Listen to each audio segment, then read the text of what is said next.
강원도와 러시아와 중국, 일본을 잇는 바닷길은 지리적으로 가깝지만 여객이나 물동량은 기대에 크게 못 미쳐 고전을 면치 못하고 있습니다. 속초항에 취항했던 선사들이 번번이 사업을 포기하고 철수한 데 이어 동해안 DBS 크루즈도 매년 수십억 원의 적자를 내고 있는데요. 강원도가 투자한 선사가 신규 취항을 앞두고 있어 동해안과 속초항에 공생 방안을 찾아야 한다는 목소리가 커지고 있습니다. 홍서표 기자가 취재했습니다. 속초항을 출발해 러시아 자루비너와 중국 훈춘을 연결하는 국제항로가 이르면 내년 7월 취항합니다.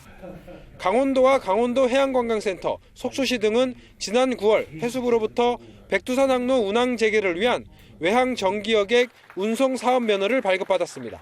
강원해양관광센터가 출자한 강원해운홀딩스가 선주를 물류 전문 회사인 중국 법인이 선박 운영을 맡는 방식입니다. 선박을 대신 받으면 이제 선박 수리도 해야 되고 이제 안에 리모델링도 다시 하고 이제 이런 부분들이 아마 취항 전까지는 이루어져야 될 것 같아요. 그러냐. 하지만 취항을 앞두고 안정적인 운항이 가능할지에 대한 의문이 제기되고 있습니다. 지난 2013년 3월 취항했던 스테나 대하라인이 1년 5개월 만인 2014년 6월 사업을 포기하는 등 속초항에 취항했던 선사들이 매번 실패했기 때문입니다. 더구나 동해안에서 러시아와 일본으로 가는 DBS 크루즈 회리도 지난 2009년 취항 이후 매년 40억에서 60억 원의 적자를 보고 있는 실정입니다. 안 뺏기려고 운임을 하락을 시킬 수밖에 없어. 그 운임 하락으로 인한 영업적 손실, 그 다음에 화주로가 양도화된 영업적 손실, 마찬가지로 여객도 있었지만.